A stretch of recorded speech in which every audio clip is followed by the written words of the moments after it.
and there is a denial about it that is not genuine. But no matter it is, what we're told is that due to exchange rate that is taking place currently in the country, because don't forget that there is a policy of unification of currency, and they made us to understand that they has really affected their own source of income, what have you. But let's hope, but there is no way you expect inflation from one side of the country and it will not spread across any sectors.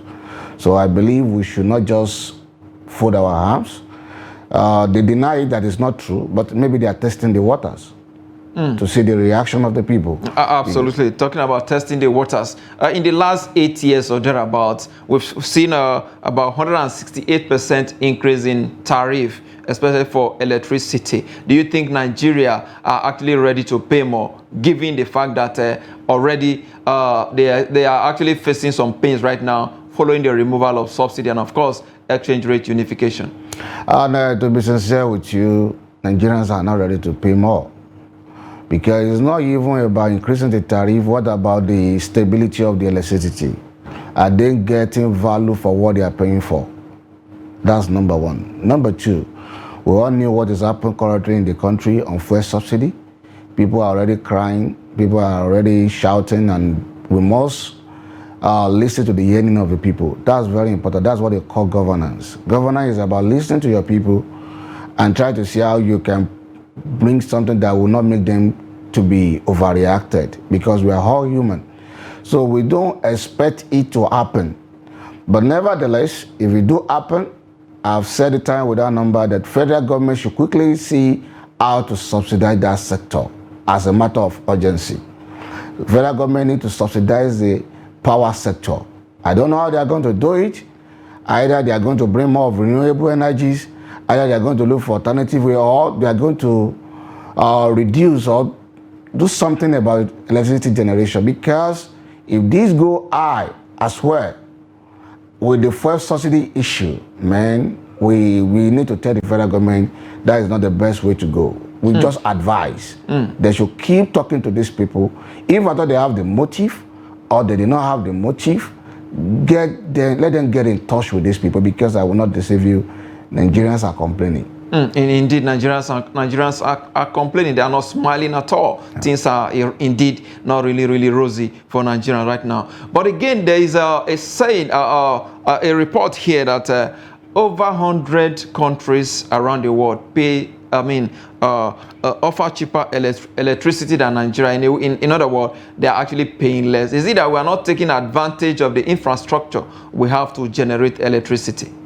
That's the truth. We have a deficit on infrastructure when it comes to the city as far as Nigeria is concerned. And majority of the environment and there is what they call monumental development. That's the reality. We check majority of our city.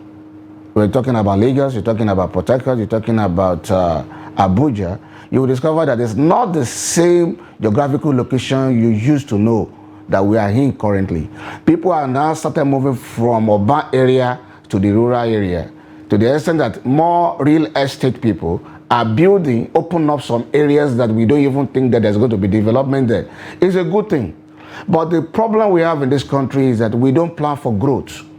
We just find ourselves in a growing environment where all of a sudden we don't increase the capacity of the amount of the megawatt that we are generating.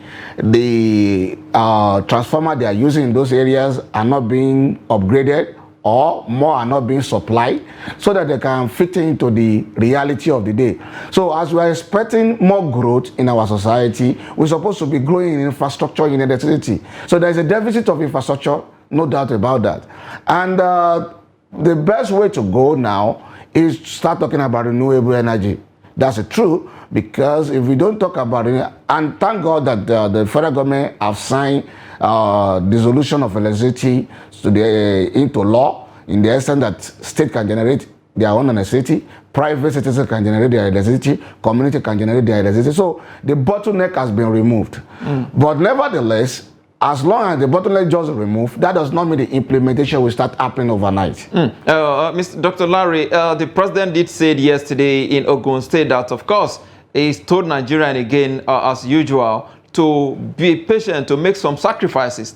That the baby step that has been taken is only, the pain will only last for a while. That in no time things will normalize. What do you make of that statement? The baby step so far, and Nigerians are already crying. Yeah, to be realistic, we knew that the decision that Mr. President made, everybody acknowledged that it's the best decision for the economy of this country. No doubt about it. Even the oppositions, even the critics of Mr. President, they agree with him on that note. But where the less privileged people are talking about is that, nice, you made this decision, but what about the impact on the low affluent people? Because let's be realistic, the elite in our society, majority of them, if I thought they are buying petrol, if I thought they are paying for electricity, they don't feel it. That's the truth. Because the gap between the rich and the poor in this country is too large. So the rich are the one, the poor are the one facing the brunt.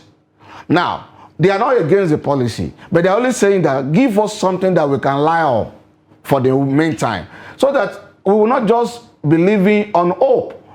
Hope without substance on the table, it will return to failure at the end of the day. So my advice to the federal government is that as soon as possible, we agree that we are going to face a sacrifice, but please don't allow the sacrifice to be too much to the extent that people will not be able to bear it. Because I must say with you, I receive a call now and then, even from relatives and family, complaining every day that now we are trekking to work. Students are trekking to work. That's the truth. Trekking to school. They were even telling me as of yesterday that even the assembly that they used to start by 8 a.m. in the morning, they have to shift it to 9 o'clock because the student will not even get to the assembly by 8. Absolutely. Wow. So these are the things that the federal government and the people in charge of all this we need to start looking at how is it affecting our people at the grassroots. So we are not talking that the policy is bad.